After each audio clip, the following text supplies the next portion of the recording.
start going over everything that we've built so far and prepare ourselves for the rest of our workshop. So, here we go. Hello, hi, howdy. We'll get some music playing.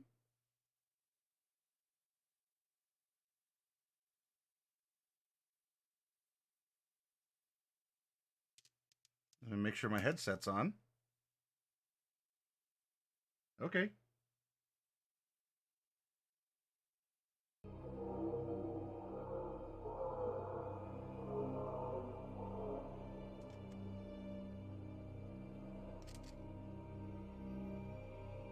All right, I think that seems to work. So, hi, Dragon MDK, good to see you. Okay, so,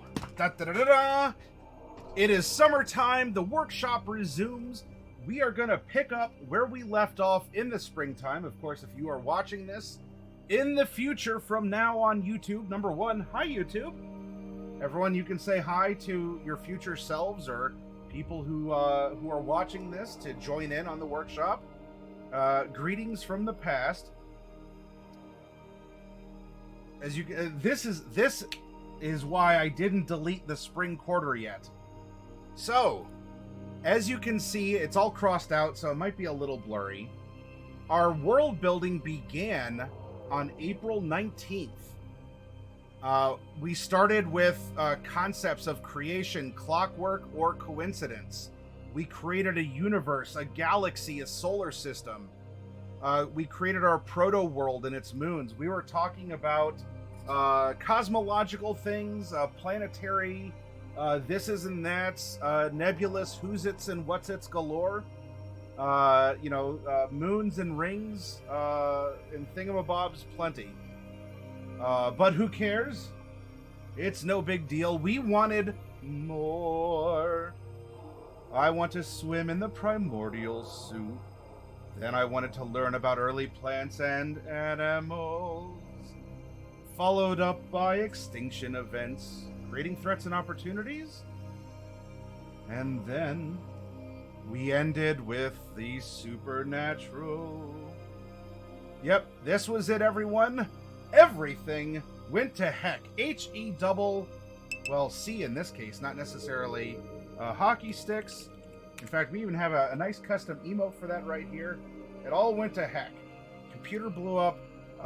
Dark Wolf and I took that trip out to Wisconsin for the retailer event, and this was the last workshop that we conducted together, and where we are starting in the summer schedule, right here.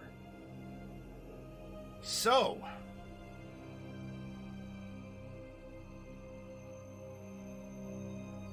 our work thus far,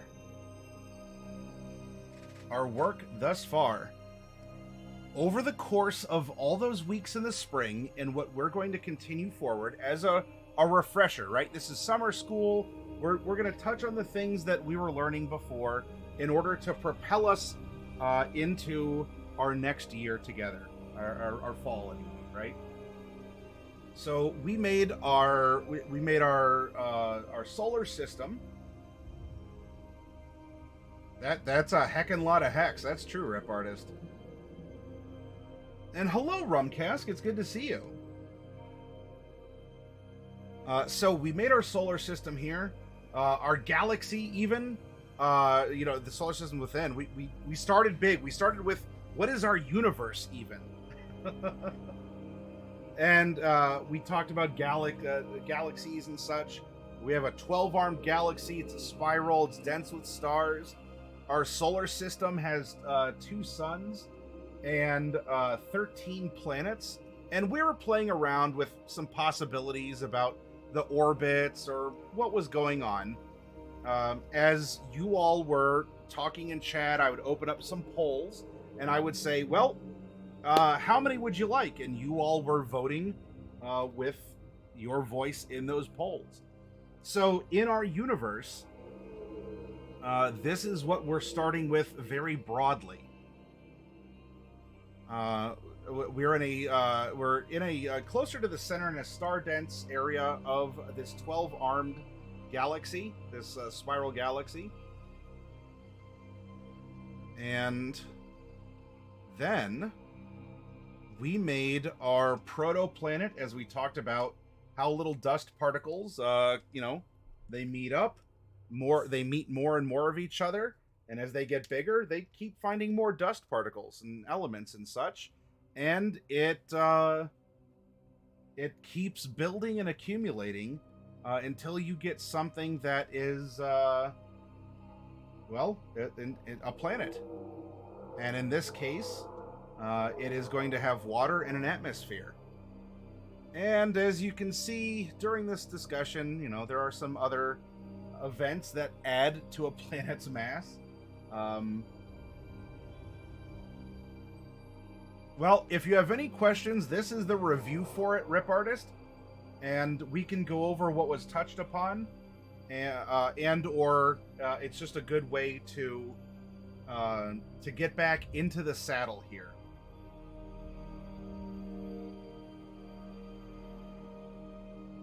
I honestly, Delport, it was whatever, like a figure 8 for some. I think this sun, we had 2 planets just kind of doing a traditional spin. This larger one had 4, and then there was a handful of them that just sort of wobbled. Now, how realistic is it? Maybe not. This is a fantasy world, and in chat we were simply talking about the could-be's. Well, Rip Artist, we were creating life, so there's going to be a lot of similarities. While that was not the direct purpose, the entire conversation not necessarily. Well, yeah, because we're talking about the fundamentals of the universe and why it is that everything seems to be round, and that's because the atoms that make up the universe themselves are, in a sense, ultimately round. And as you get more round things together, they create round other things. And anyway, so that's a good point to bring up, Rip Artist.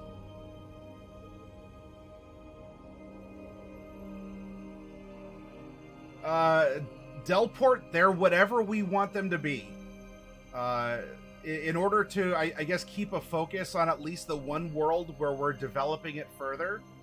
Not that the others can't have that development, but I was concentrating on one. So for right now, it's... What would you like it to be? Yep. Because that could be... that could make for some very interesting title events. That could make for some sort of magical... maybe there's actually like a teleportation from one world to the next. So please don't think that I'm trying to just brush it off or like, I don't know, lol. Those are good questions. I don't have the answer because we didn't talk about that because we haven't yet established our primary world against which we can hold all of the rest of our moons and planets and the movement of the sun and or the suns, plural in that case. So they're excellent things to bring up. Yep. Delport, do not stop asking questions. This is a review session because this whole exercise started in April. And we went for a couple weeks and then we couldn't anymore. And now we're back at it and we're going to finish up making our fantasy world together. Yeah, Natural 20s. If you want to contribute to the conversation or you want to post something, you're welcome to do so. If it's a link, Discord's going to be better because if you post a link in the chat here, the bot will eat you.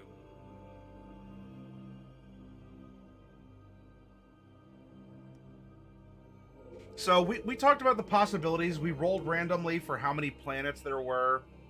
Chat voted on the number of suns that there were, and 2 was the popular. I think we went up to 3. It was 1, 2, or 3.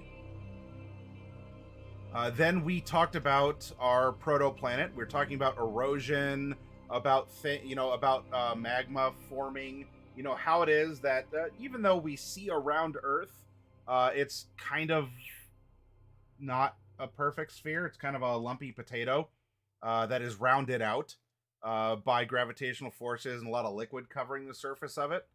Despite there being a lot of highs and lows otherwise that are ground down by wind erosion or by the plate tectonics, other things like meteors crashing in, or meteorites, I guess. They're a meteorite technically when they enter the atmosphere. They're meteors if they haven't. Just different activity as well that is happening. So now we go over here, and chat decided that there are 2 moons that are a part of our planet here, as well as a ring.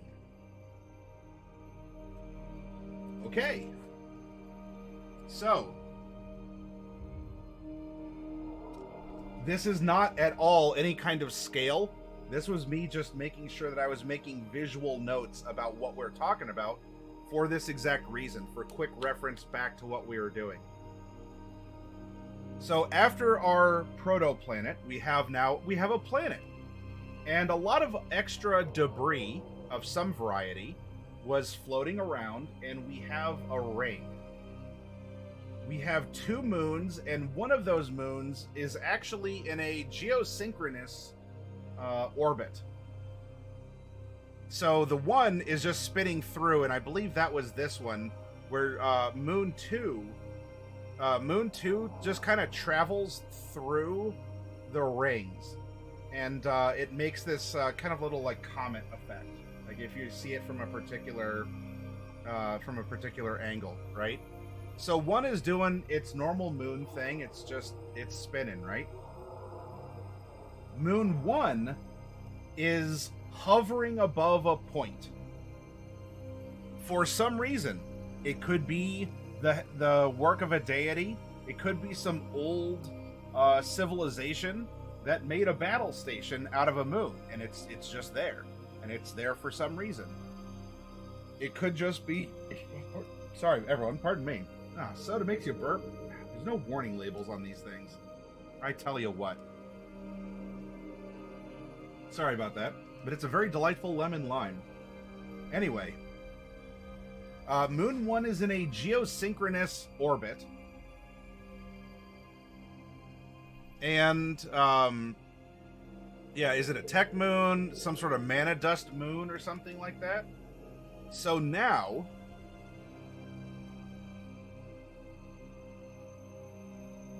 we go to the surface and we talked about how it is life came to be. We started out with an ocean. A landmass grew up out of the ocean through volcanic activity. And wouldn't you know it, the volcano went extinct for some reason. Because volcanoes do that. And over time, for a reason, because we talked about the cold hand of science, Big Bang. We talked about some sort of deific creationism, or a little, a 50-50 blend of the clockwork theorem, where some clock maker, some deity or greater intelligence or force made something and then left it alone to work, but is observing the work, could possibly interact with the work, but it's set up that there is a maker, but things are set and just click, click, click, and it's automated from there, from the systems put in place. So, however, this came about, there were enough chemicals in the correct temperature with lightning strikes or hydrothermic activity, or the wind blew in the right direction on the right day at the right time of year, And wouldn't you know, two little bloops of chemicals got together, and we made a primordial soup. In this case, it's kind of a pea soup. Yum, yum, yum, yum, yum. Okay? Now, from this area here, as the water lapped into the now sand, because the rocks just kept getting clapped together from the wind and especially the waves and the storms and everything. And at some point, we got a bunch of sand from grinding down the rocks. Well, now there's this interface between the water and the land that some of these chemicals and early things like an algae, then we get into like a cyanobacteria before we get into like a full animal bacteria, etc., etc. Believe me, we talked about this, but you are welcome to ask questions in chat, everyone. It's spread more and more throughout this interface around our island. And at some point, we started running out of water, and we had bacteria that could exist for some amount of time out of the water. Ooh. Oh yeah, taking up the sun, the radiation, the wind and everything. But the bacteria kept growing and growing and adapting.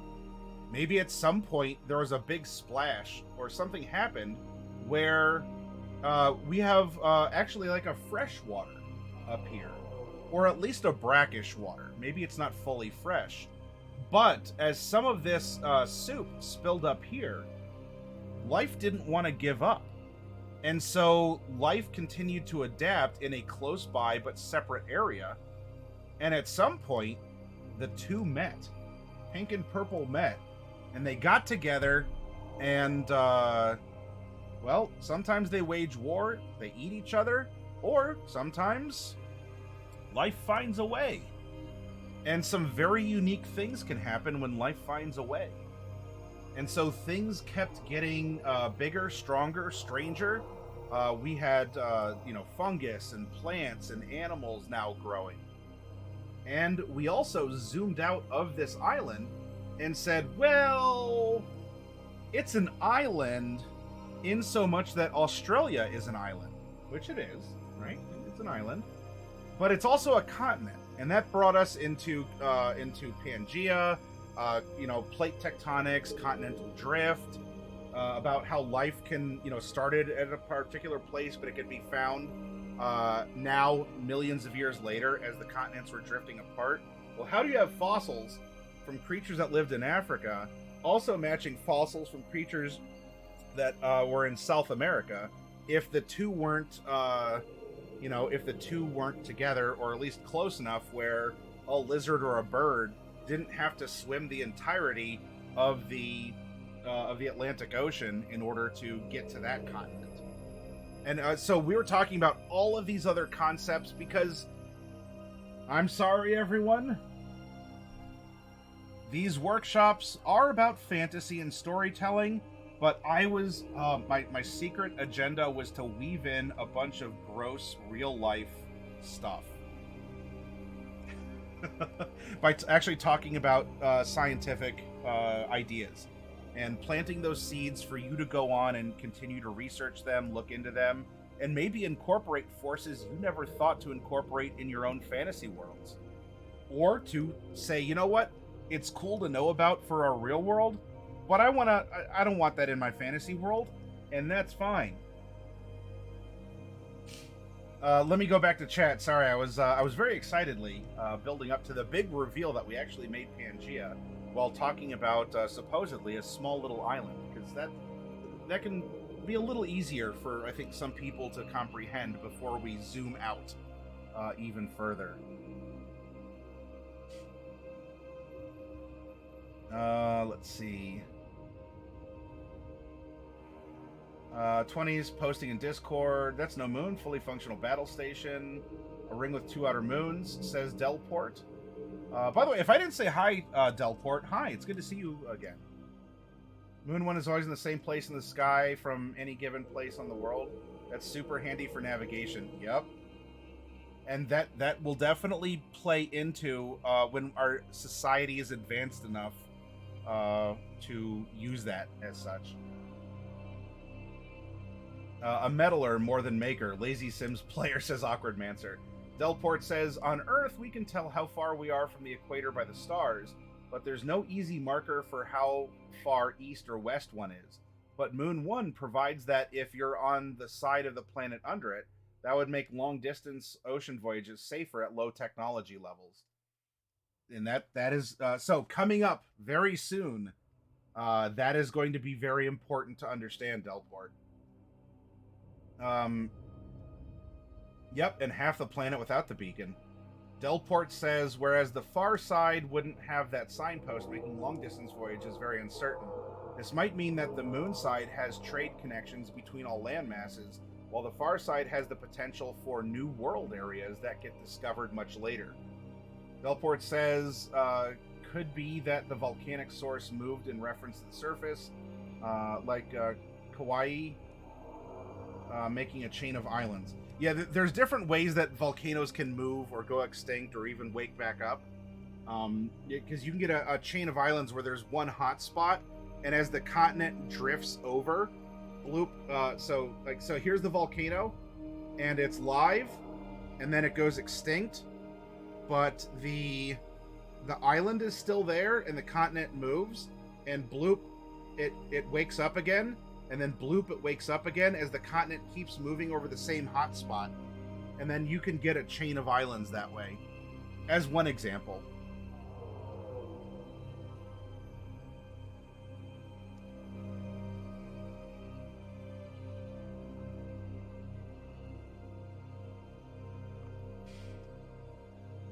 Delport says, I would point out that on Earth, which is used here only for example, the early land masses long predated life, so you could plausibly have a complete set of land masses when you start life. Yes. Dragon at Rest, hello. And now we move on to island biogeography. Delport says, also, I think this is pretty great, Maddie. What you're doing here is similar to how I picked many of my college classes. I wanted to know how stuff works, both in reality and plausible writing. Yep. So I like being able to introduce this, and a lot, if I can help it, while we do have a good time and laugh, and I like using, PG-13 innuendo and wordplay and such, I do hope ultimately that this channel is seen as a form of edutainment, I think would be the best way to summarize it. I like being edutaining to you all. And if we can sprinkle in some real-world ideas into our fantasy in order to further enhance our fantasy, or just to be more knowledgeable people in our stupid real-world stuff, aren't you all tired of that? And I know a lot of people play games like D&D or other RPGs to escape the real world, and I don't fault you for it. I don't like it when people drag in real-world stuff into a fantasy setting, because it's a fantasy setting. It's supposed to be, it might have parallels, or, it might tell a similar thematic story, a universal story that can be found in those fantasy cultures as in real life, but there is still that difference between fantasy and reality. So if we can talk about reality, then we can learn a little bit, but then we can translate that into our own unique takes on what could be, what is the fantastic, what is everything is the same except, and sometimes that one small exception can make a huge difference.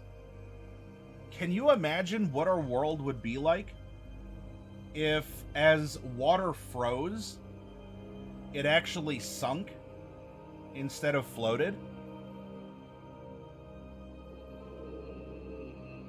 Now, that might sound like one small detail. Oh, so my ice cubes would sink to the bottom of my tea. So what? There might be a bigger difference in what happens than just your ice cubes are at the bottom of a cup of tea. If this one small property of water was changed, such that ice sunk instead of floated. But that is the realm of fantasy. That is the realm of sci-fi. That is the realm of storytelling, where we take the norm and we might apply a little bit of a what if to it. You're thinking about hotspots, says Delport Breckland. Dragon says, hi, Rip Artist. I'm learning how to be a nicer guy from you. Keep on teaching. Dragon, I will do so. Keep on lurking, asking questions, interacting in chat as much as you wish. Tonight, we are reviewing everything that we've made so far. This is casual and approachable. This is a reminder. This is a catch-up for us all, even me as the presenter.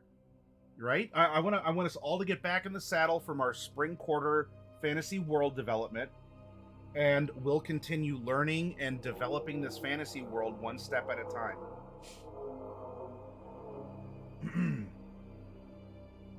Delport says, the most effective method of education is self-directed.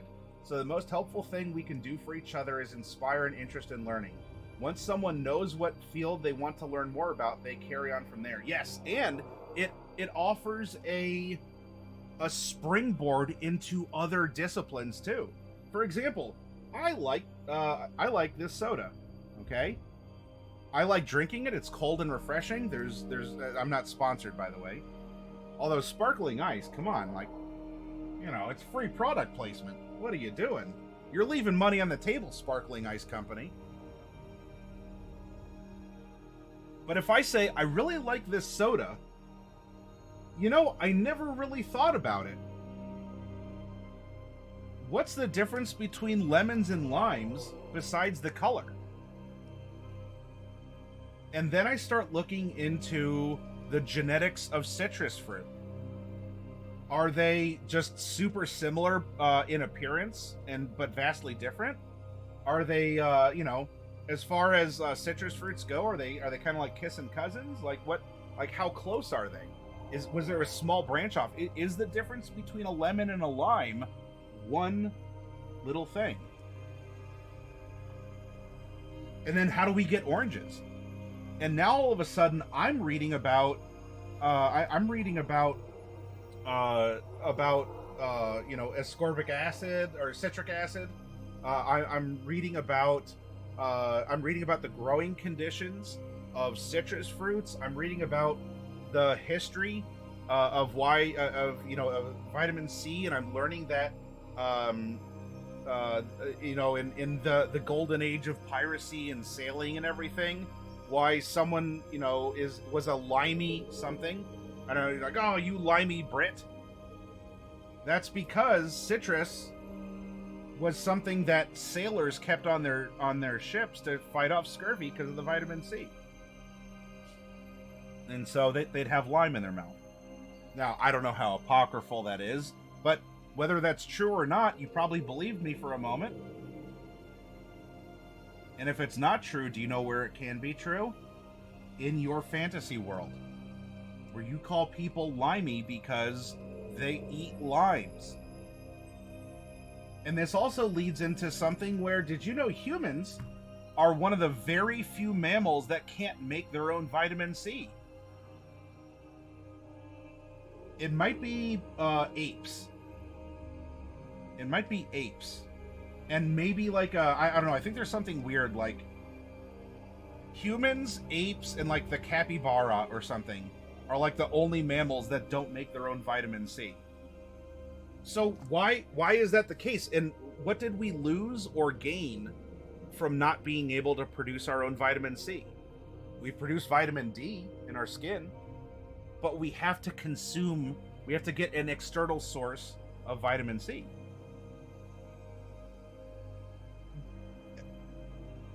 Dude, I just like drinking soda. Why am I learning about biology and genetics and nutrition and history?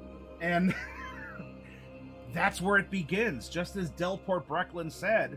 And hopefully, as we talk about this stuff, if you find that thing that interests you, you can find many other points where you can enrich yourself and see this beautiful interconnectedness that life creates. Pardon me.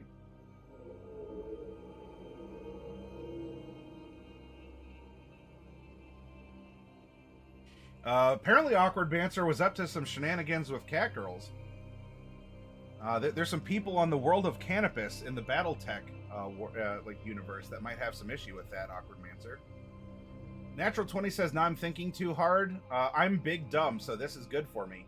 Delport says, "I would wonder if, in the case of heavy ice, what causes the ice to form? If it happens more on the surface of the ocean than the depths, then you get an interesting convective cooling effect.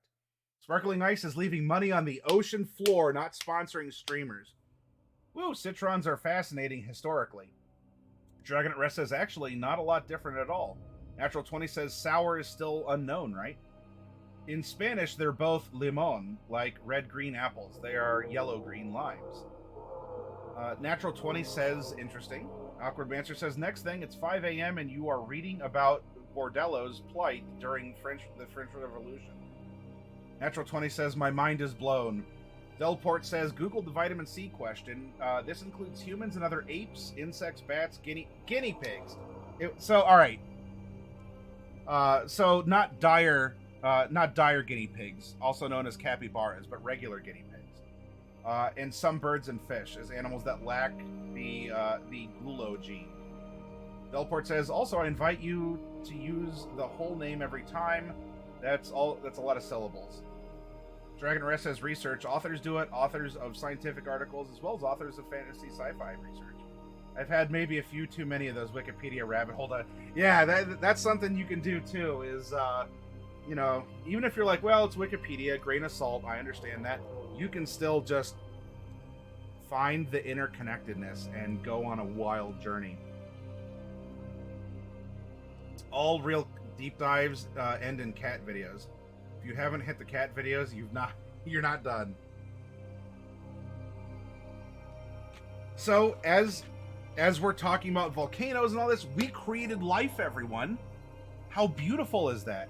We created mushrooms and algae and cyanobacteria and all sorts of other stuff. And then you know what we did? Do you know what we had the unmitigated gall to do? We also had, just like that revelation at the end of the Planet of the Apes, we blew it up. Bane, we ruined it all by making gnomes. Well, look, something had to come about from the mushrooms, Bane. So we talked about ice ages. We talked about tectonic activity and volcanoes. We talked about the event that ended dinosaurs and created the Gulf of Mexico. We talked about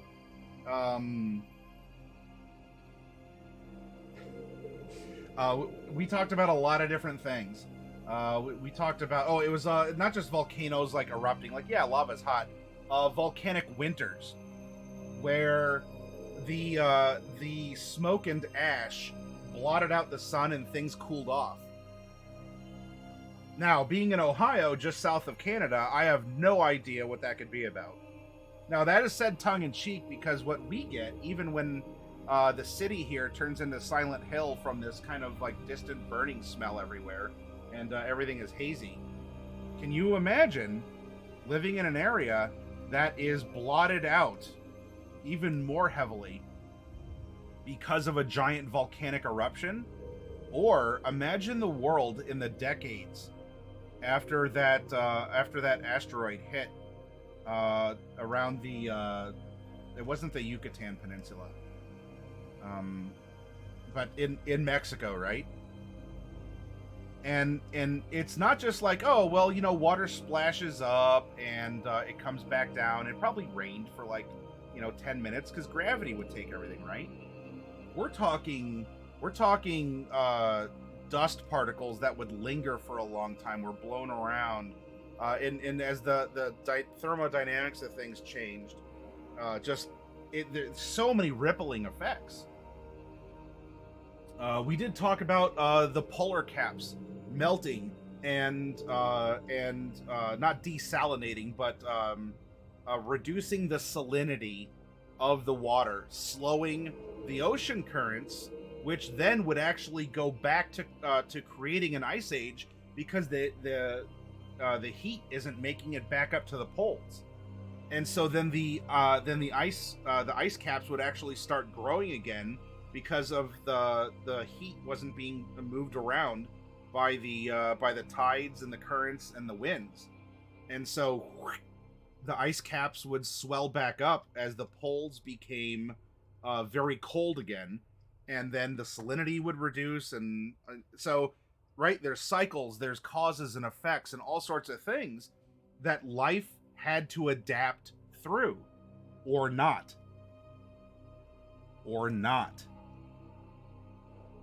As not everything made it out of extinction level events, and nothing is guaranteed to perpetuate. As much as, you know, being arguably the only species that has a somewhat of a chance to maybe deflect an asteroid incoming to kill us off. In the grand scheme of many things, there's only so much we can do. You know, we can't ever hope to keep things in homeostasis on the Earth. As we developed out of one age, we enter another. If we don't adapt, well, mountains get ground down. Things that can't adapt don't, despite change being the only constant in life. And we gotta understand this as world builders, as storytellers. Whether or not you choose to turn that into a story about a cause or a concept or a message, there are plenty of people. Well, I'm not doing that here in this workshop. There are plenty of people who will take concepts and they'll write something that has a social, a civic, or some sort of a political story or angle to it. I don't know what yours are, and it doesn't matter, because we're talking about the concepts, and I value you as a friend, and you know, I love just talking about ideas. There are other people who can take it and just run it in a fantastic to encourage the mind, you know, or not have things be overtly in a particular direction or not. It's left to the reader to say, you know what, I was challenged to think, and maybe even look into more stuff after that, because I was really interested in this, and I'll form my own opinion, or somewhere in between, which is where a lot of things often fall, right? So this is where we have left off. We created our world. Well, we created our galaxy, we created our solar system, we went through our planet, we talked about it in a little bit more detail. We created life, and then we destroyed life. Not entirely, but enough that perhaps dinosaurs were walking around our Pangea here. There could have been mammals and reptiles, or maybe even something we've never thought of before. Maybe in D&D terms, something that really could only be classified as an aberration. Or if an aberration is something that happens, you know, it's a strange thing, it's a unique thing that, you know, that might have special circumstances. Where we left off was in the discovery of magic, the conversation of the supernatural. We talked about Vancian magic, we talked about hard magic and soft magic rules, and I have a couple things open to prime us, but chat ultimately said, because I offered options, in this fantasy world, where do you want the source of magic to be? Is it just there? Is it from the sun or the suns? From the moons? Is it from other planets? Is it actually just everything is a gift from a deity or some other outsider being? And so chat went through and decided that the moon or the moons was the source of magic in this world. And that the medium for the magic, in other words, what could funnel this power? Life that adapted from or alongside this magic is the source of the magic. Now, could it be things like, could you find a reaction with a gem or a precious metal or something? Maybe. But the broad concept is that magic exists in our fantasy world. Magic, it comes from the, we know this as the storyteller. Maybe the participants in the story don't understand this yet. So remember, that's the level at which we're talking. We are colluding as a creator. Whether that's a deity, just the forces of nature in a Big Bang, or as a clockmaker. We know that there is magic. We know that magic comes from the moon or the moons. And that the thing that can funnel the magic is life that adapted to the magic. Now, that might be, if it came from the moon, like the geosynchronous moon, life that adapted on that continent under the moon is suffused with this magical gravity or this magical presence or whatever makes this moon what it is compared to the others. Now, I forgot to save the text. Manifested by was voted on to be an exertion of will. In other words, our magic that comes from the moon and flows through life adapted to process it. Trees process carbon dioxide. We process oxygen. There's a cool, kind of a yin-yang thing going on, right? Life adapts.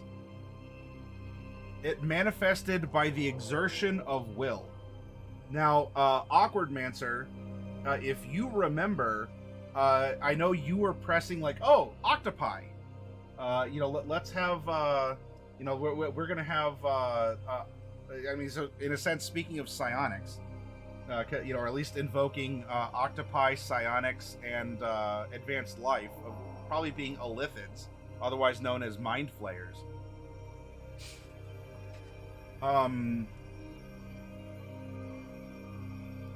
But manifest by exertion of will. That is what was filled in here back when we had our last workshop on this. So creatures that can exert purpose or exert thought in a particular fashion to,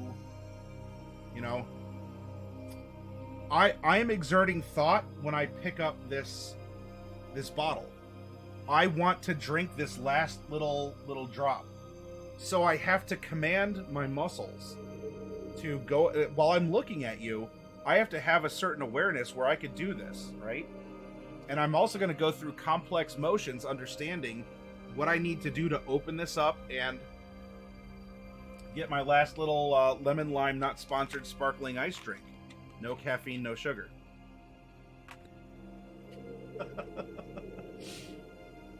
However, if there's a particular sense of purpose of leave me alone, and you can conduct a force of magic to manifest you getting someone to leave you alone by shooting fire at them, electricity, by a gust of wind, or a manifestation of a hand or a tentacle or something else to get them away from you.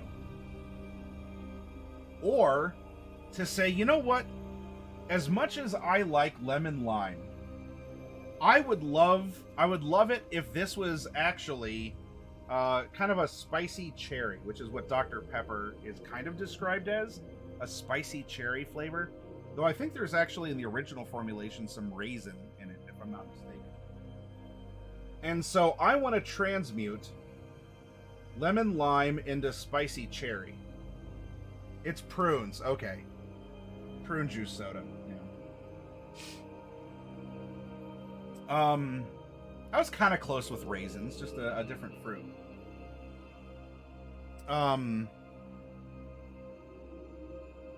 So that was our application of magic and how we are going to carry things forward now as we... So Wednesday, right? It's kind of a recap that's ending on our creating of the supernatural.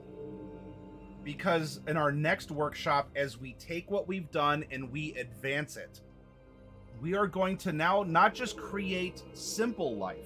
We're not creating slimes and algae and bacteria and mushrooms. We're going to have that moment, actually, do I have? Oh, I forgot to keep it. Well, I'll have it on display. I'll have it on display here. So we're not just having life, and not that like dinosaurs couldn't process hungry or prey or cold or scared, or it's mating season kind of a thing. But I'm talking about logical, rational things that we are associating more with intelligent life, not just life that has some thought processes, some basic sustenance style thinking and decision making.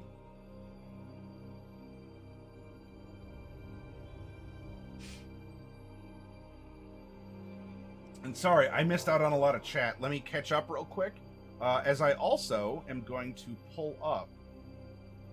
Bloop, bloop, bloop. We have.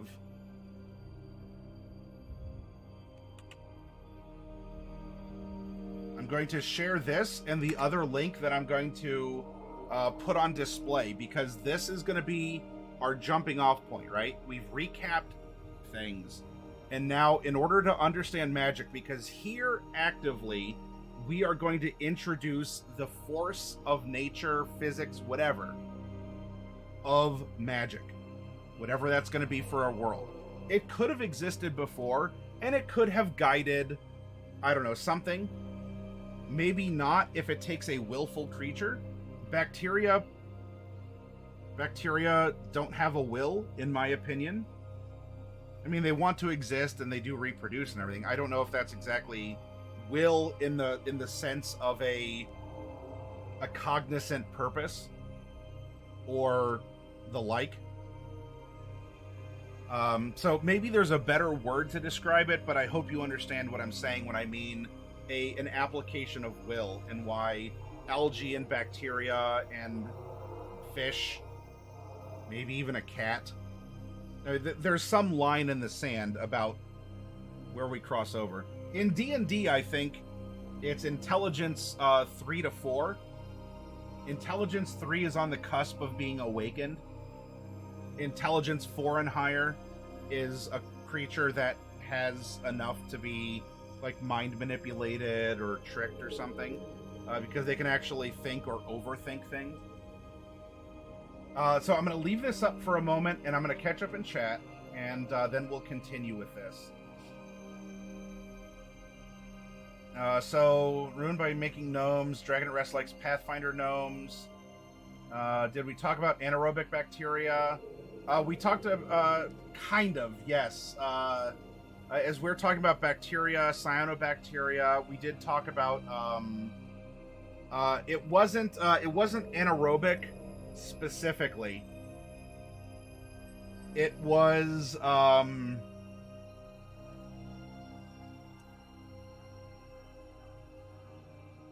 another distinction. It wasn't just aerobic or anaerobic bacteria. It's what makes cyanobacteria different from algae, like blue-green algae. What makes blue-green algae different from algae? And I forget. It's not the aerobic of it.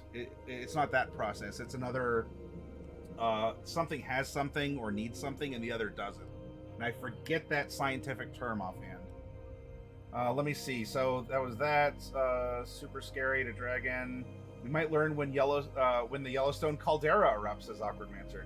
Delport says, I follow a streamer whose world has a continent which exists in a perpetual night because of a fantasy event. Creates neat weather and biome questions. Oh yeah, anaerobic infections. Yeah, or you hear about stuff like that brain amoeba. You know, like, oh yeah, you read a story like, some kid goes swimming in a countryside ditch in, I don't know, like Georgia or Florida or something. And then like 2 weeks later, she's in the hospital and dying because of an incurable single-celled amoeba that was picked up from the ditch. You're like, whoa, damn nature, you scary. Or the anaerobic bacterial infections and the stuff where, the bacteria has like super adapted to common antibiotics. And so you get these, incurable at least through modern means. You know, and you just sort of like rot away from the inside from this stuff that it exists and it exists. Didn't even realize anaerobic bacteria still exist. I don't study medical sciences much. Do you know about Rodinia? It's one of my favorite geological trivia bits. You're welcome to share, Delport. Anaerobic bacteria is responsible, for Botox. Where we go out of our way to inject it for vanity reasons. I mean, there's okay, that's not completely fair. That's what, you know, you're like, oh, Botox, yeah, everyone gets that to get rid of wrinkles and stuff because it paralyzes your face. There are other, I think it's there's a medical use for treating migraines or something to try and like keep the muscles from tightening if it's a muscular style migraine. It's kind of like I forget like the generic or the scientific name for it, but a drug like Viagra, right? The little blue pill, wink wink nudge nudge. For the most part, people understand you get it for biological reasons apart from blood pressure. However, it does have a medicinal use of I think it's blood pressure, hypertension in the lungs is what the non-wink wink use of that drug is. It's supposed to relieve the blood pressure, any hypertension you have in your lungs. It just so happens that, so Botox does have, real, as a medicine, not as a vanity item. But it works on the same concept, so hey, And I'm not judging anyone who gets Botox or, other, like, Viagra or whatever. It's not that. Just,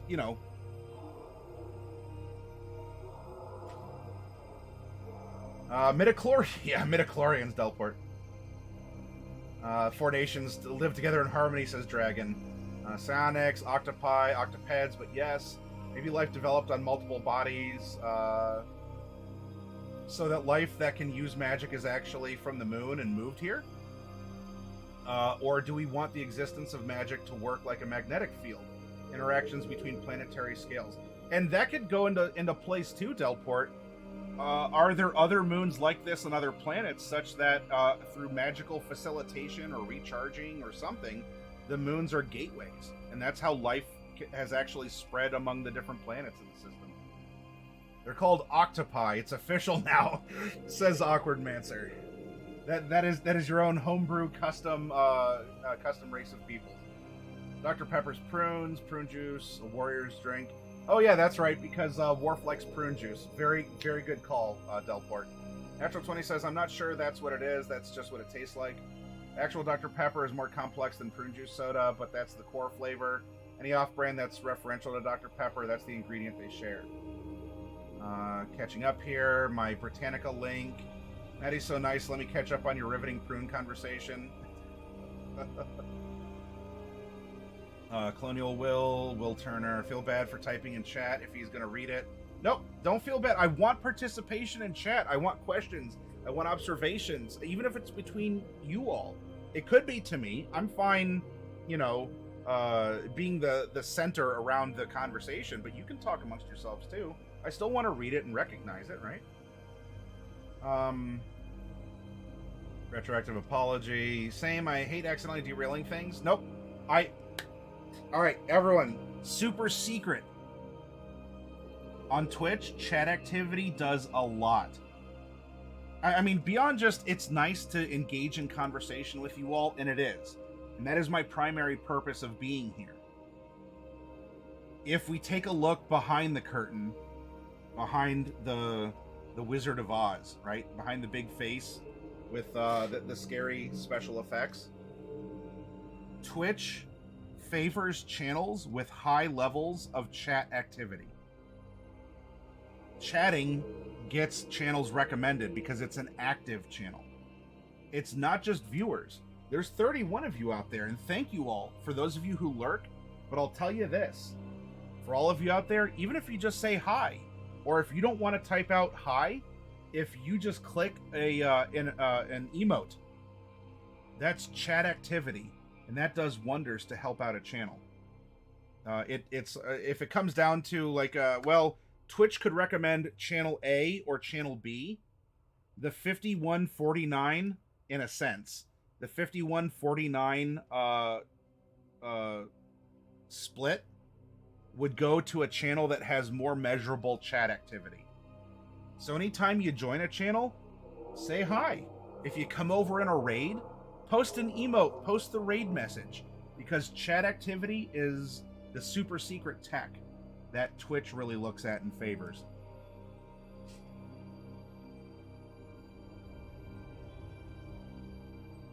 Photosynthesis is awkward, and yet I'm going to do it again.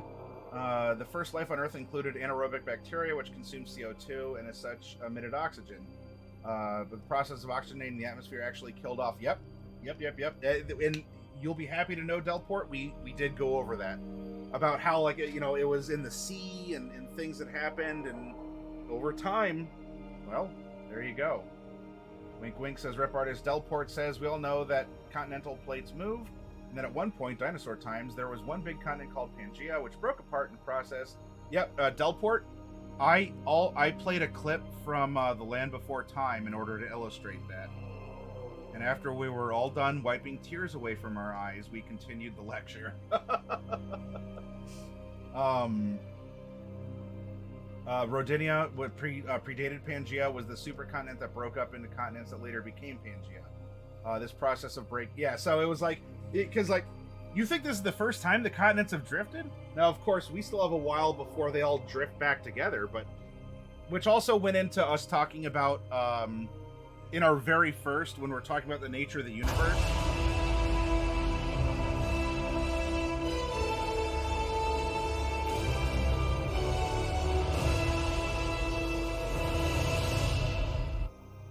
Big Baines, 888, thank you very much for the follow and welcome to our workshop here in the Hero Zone. Natural 20s, is yours for real? I am digging with excitement at Delport Brecklin joining us, yes? Thank you all so much for that activity. So we talked about how the universe could just expand and pull itself into nothingness, or how the universe might actually get to a point where it oscillates, and it has oscillated forever. So it's going to get so far apart that there's going to be a core, or everything's going to start attracting itself back again, and it'll collapse on itself into a singularity, and it'll be a very hot, very dense thing, one thing that has attracted it all, and it'll explode again. And it just keeps doing that forever. Hey, you know what I like in fantasy? Trains, says Dragon at Rest. Fantasy trains are always cool. Final Fantasy had an undead train. Yeah, you could suplex it too. Oh, my talk is actually useful. You are hashtag helping Delport. Works wonders here. Science is fun. Natural 20s with the heart. We had our generous activity here. Gaia Ultima, because humans being silly creatures, we've named the supercontinent that won't exist for millions of years. You're welcome for teaching you stuff. I like hanging out and doing that, Natural. And Big Baines, just so you know, not only is there a thank you, but you have helped get us one step closer to me giving away a $400 gargantuan pre-painted Tiamat miniature.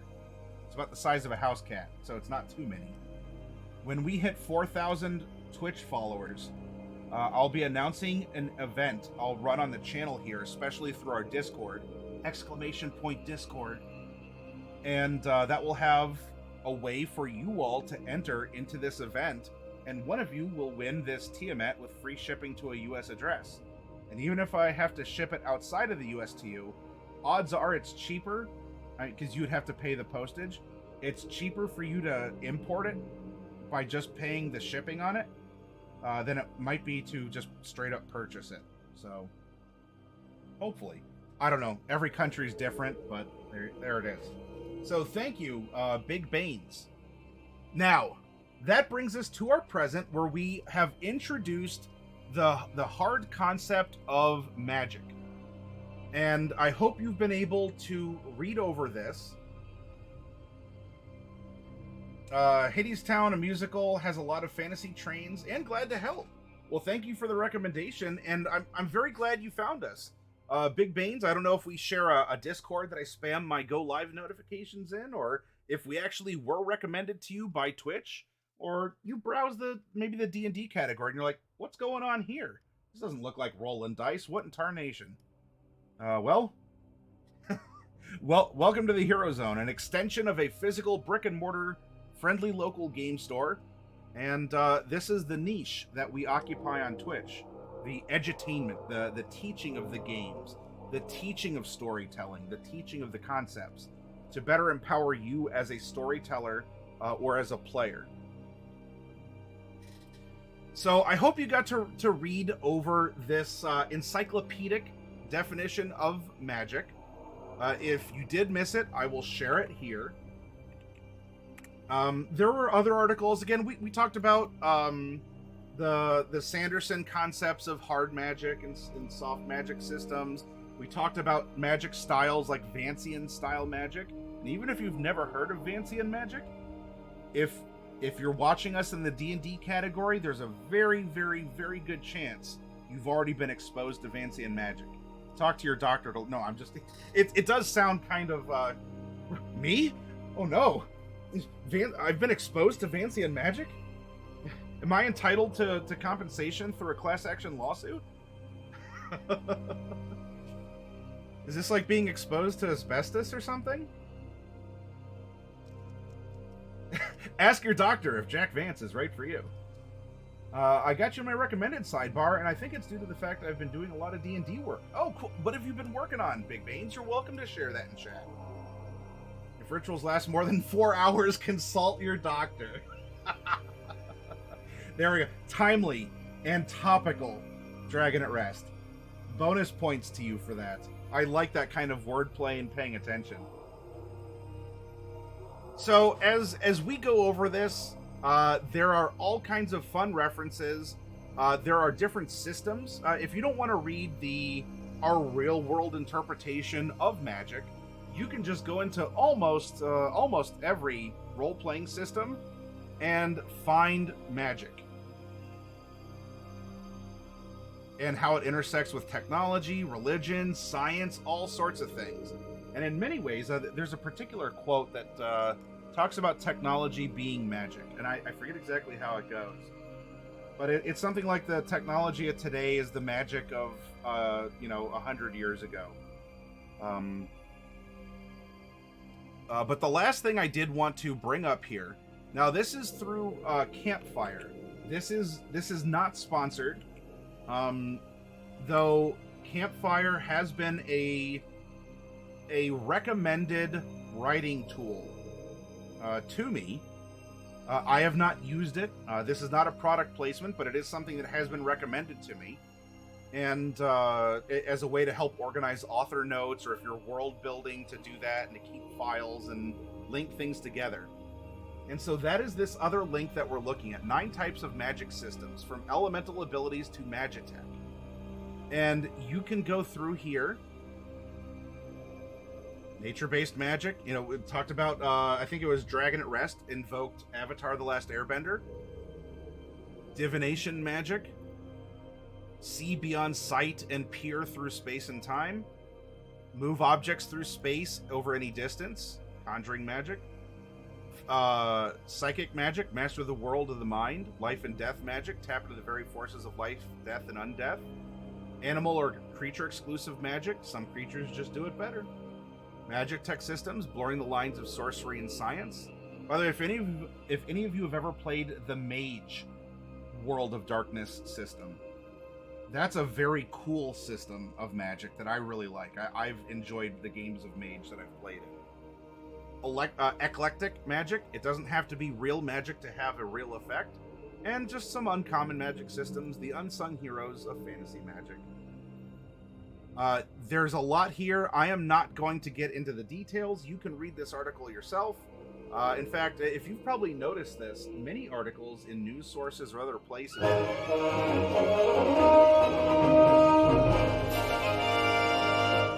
Keeper, thank you for joining us. We are now another step closer to summoning Tiamat into our realm.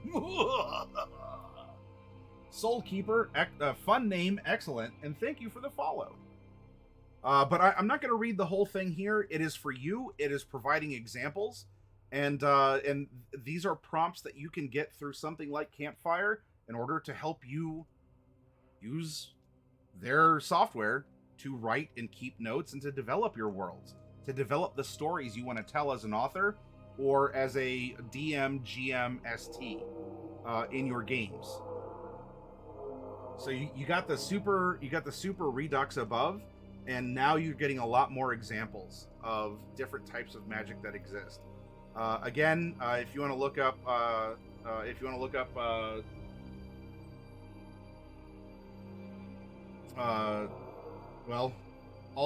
there's so many recommended books. Look in the player's handbook. There's a list, and I believe in the DMG too. There's lists of sources that they recommend you read. You're going to find that in other role-playing systems. And look at modern fantasy books, look at old fantasy books, and you're going to find all kinds of different ways to approach a similar topic. So ask and have questions answered in this case.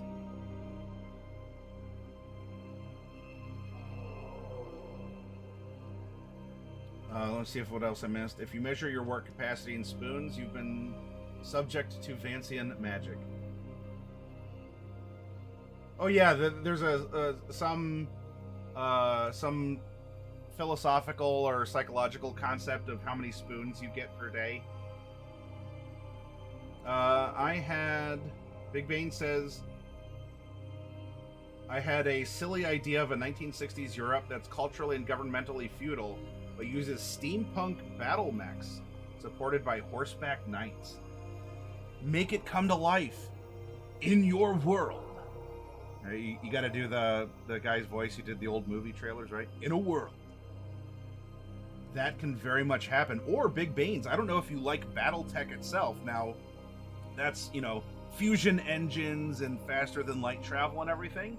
If you like the concepts, because there's a lot of that, of the feudal governmental systems, even though it's more of a sci-fi, even if you want to take the bones of BattleTech and put it into a steampunk era, chef's kiss.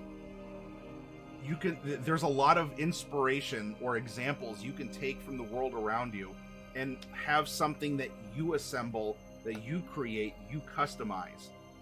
And it's a thing, it's still a thing of beauty that is yours. I've played both Ascension and Awakening Delport. Mycomancy, it's a me, a Mario. Fun fact, in the original Japanese release, Mario wasn't Italian, he was Japanese. That's why his family name, Itsumi, is placed before his personal name. Itsumi Mario. Hey, finger guns. Yeah, that is a pun. That's a favorite of mine too. Especially because Dragon, it is very believable, right?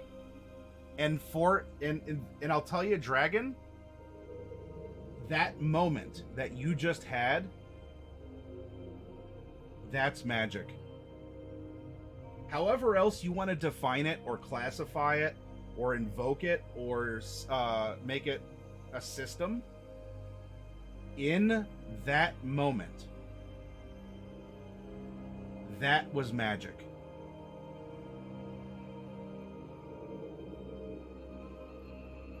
Your reality was just shaped by magic words, by somatic components, and even material components, because it took electricity to get to you. Through gemstones known as silicone or gold or copper.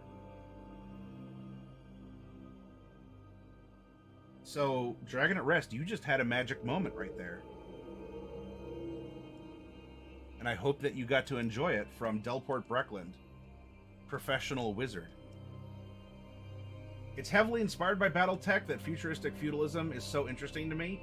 It's a good way to study the humanity of humanity. Baines, absolutely agree. Absolutely agree. And it is good to meet a fellow enjoyer of BattleTech as well. Afterfoff says, I prefer planetary travel by way of Space Whale. Delport says, nice, I could never get into Ascension, but Awakening is a favorite of mine. That explains the beard, right? Dragon says, no, hey, Hero Zone, reality is the word of the day. What's that Mark Twain quote? It's what you're sure that just ain't so. I think that gets to his commentary on truth being stranger than fiction, because fiction has to, this is not the exact quote, but this is the gist of it. Fiction has to be based on something that exists, something that you can imagine.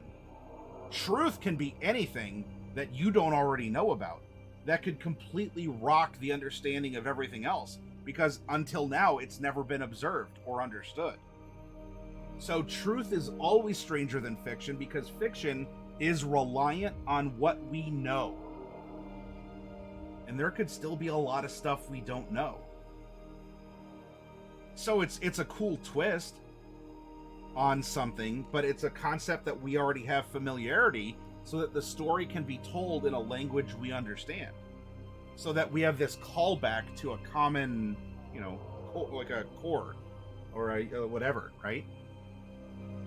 But truth, that could be a lot of things that we're not prepared for, that we're unable to process, or we can absolutely process it, but by doing so, it could change so many other things about our understanding of, name a discipline, name reality itself and its completeness.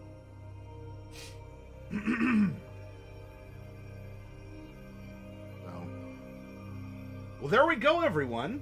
So that catches us up, okay? We are caught up in what we have done so far in our world building workshops. We started out with a nothing. We didn't even have a universe because we needed to explain how it could come into being. We made galaxies, and we focused on one in particular. We wrought that galaxy out of the components of our universe. We established a solar system inside. We focused on one of the 13 planets, how it was shaped and formed, and the forces that worked through it. And we also were asking ourselves questions along the way. What is it about this moon that makes it geostationary? What is it about this continent that maybe made this? Is this supercontinent actually what is underneath the geostationary moon? Could a lot of things have an some origination under the moon?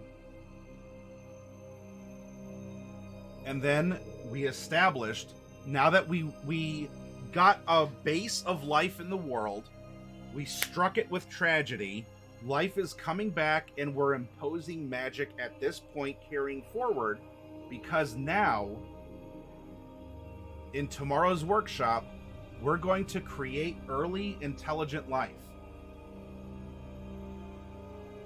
And so we're going to go from like Unga Bunga to Bronze Age, and maybe even a little bit beyond. And how would life gain this sentience, hone its will, especially as that is what employs magic, courtesy of you all voting in chat.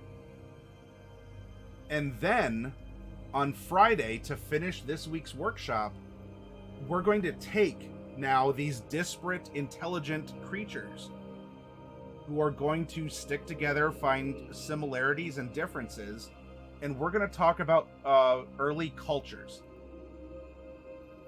We're going to take that into next week, and we're going to talk about creating religion or religions, technology, and we're going to cap it all off with economy. Delport, those are things that you were talking about as well. Well, I mean, if they have this moon to navigate, that might mean that traveling over land or sea would be more developed on this side of the world. What would their technology look like? And we can also discuss, well, how willful does someone have to be? And or someone might be very willful, but what if they don't have enough of an ancestry in moon influenced creatures to actually harness the will in the presence of the moon, which is the source of the magic? So the maybe the closer to the moon you are, the more magical things are, or it's easier, more things can hone it.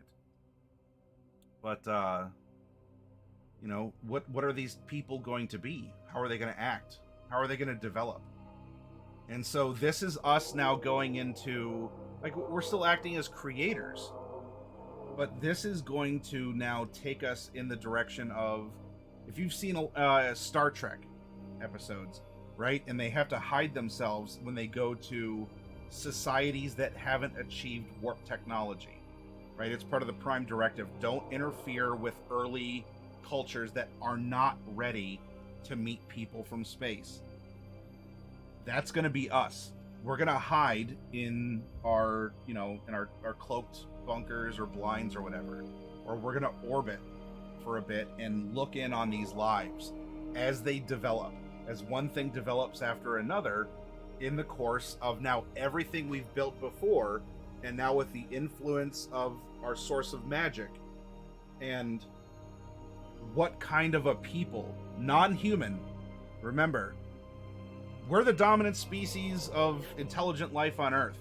I don't want to be around humans in real. In real life, I like being around humans. I'm surrounded by them. I interact with humans every day. In our fantasy world, I don't want them to be a human, or necessarily just a human wearing a silly hat.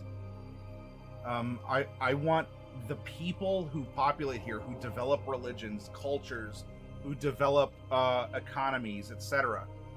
I don't want them to be humans. They might have a similar role as the dominant intelligent species. Maybe our fantasy world only has one or two, right? Even if you're running D&D and you're only using the core book, you don't have to use anything more than humans, or even you don't have to use humans at all. Everyone's an elf in your D&D game. No dwarves, no humans, no tieflings, whatever. Even though it's a core rulebook, everyone is an elf. And so the elf is the human, right? In that sense. So we have a lot of fun stuff coming up here, and I'm very glad to be able to go over this, right? To reinvigorate and to get caught up so that tomorrow we can talk about developing our early life on this planet. One more catch up in chat, and I think that will conclude the workshop portion. So that was talking about Mage. Mark Twain is one of my favorite philosophers, says Awkward Mancer. The nature of planets, moons, and magic is really intriguing to me.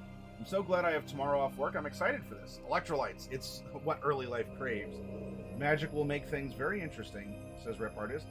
Awkward says, I like the idea of a hot spot straight under the geostationary moon, with the lithosphere shifting and moving the volcano to stay under the Sauron's eye in the sky. Atok Alonda Alana, says Diadems. I don't get the reference. I'm sorry. Delport says, might miss Culture Day though, but have a good time, folks. It's going to be a blast. And this schedule, Dragon, this is visible right here on our Discord. So if you or others haven't already joined, we keep it PG-13. Just like I ask people to conduct themselves in the store, and well, how I conduct myself here through Twitch. We keep our Discord the same way too, so it should be pretty accessible, and nothing should be too not safe for work. Besides just having your boss catch you looking at like D&D memes or something.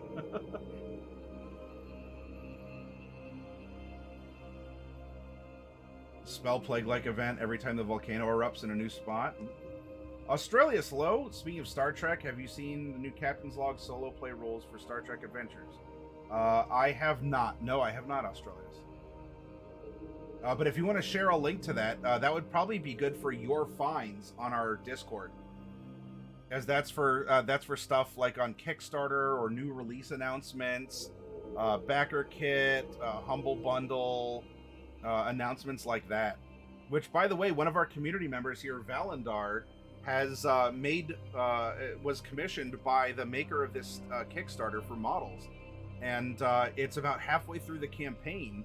And if it goes fully funded, that would be also supporting a community member here, Valendar, as there's a very good chance that the creators here, once it's fully done, will need more 3D models for miniatures made for this system. So you're supporting a community member too, not just a cool concept of a game.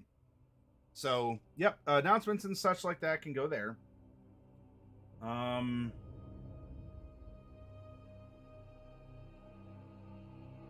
Yeah, some people don't like it, but then they don't have to play in your game, because ultimately it's the story you want to tell with people who'd want to hear it.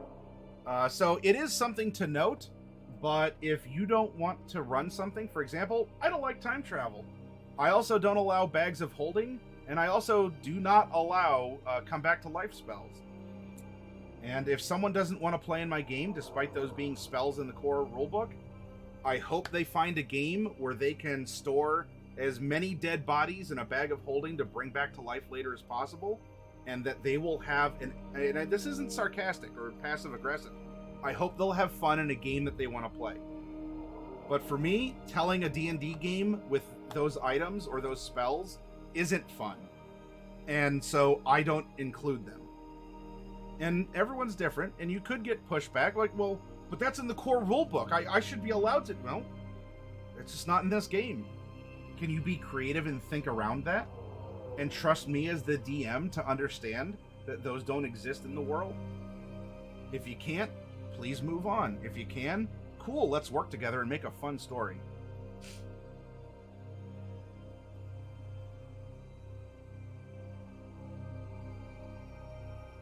Yep, yeah. So don't get blindsided.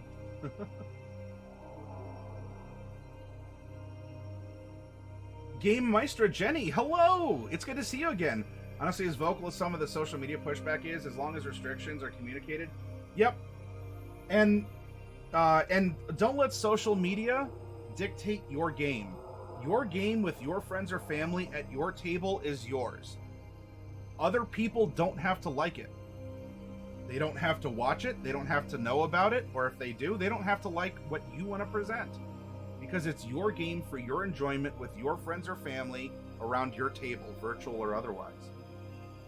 And so it's very easy to have other people's opinions that aren't invested in you, your group, or your game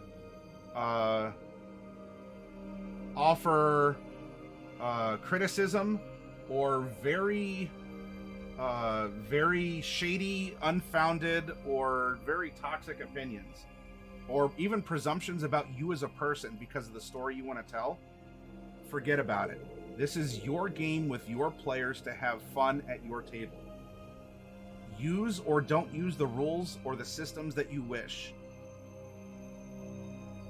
You have fun with your story, and you explore the topics, the morals, the sense of adventure or wonder, the systems of magic or economics that you want through the story you're creating. And if you do, congratulations, you have won your role-playing game. So, Game Maestra Jenny, yeah, communication, because these are games of communication. As long as everyone knows ahead of time, right? It is your game, and everyone is absolutely in on it. Like, no, I'm curious. I want to play in a world where this isn't here. I've only ever played in worlds that are exactly the same as the expectations I've held until now. Maybe I want to challenge myself. Maybe I want to take it in a new direction or something. You know? And then if you have that open mind, you have a player who wants to engage with your story and your world and help, and not just consume it, but add to it through communicating back and giving feedback and interacting. Those are the most solid games, the best games. No matter how weird or silly or wonky or unbelievable something is, if everyone has an investment in the game who is participating, then there you go. And so, Game Maestra Jenny, or just Jenny, I suppose, thank you very much for sharing that and for speaking about that topic, and possibly even born from your experience with it. Delport says, sadly, when I was looking for players that came up often, it often limited my ability to gather players. That said, it shouldn't be a roadblock. I just like putting neon reflectors on the hurdle. Yep.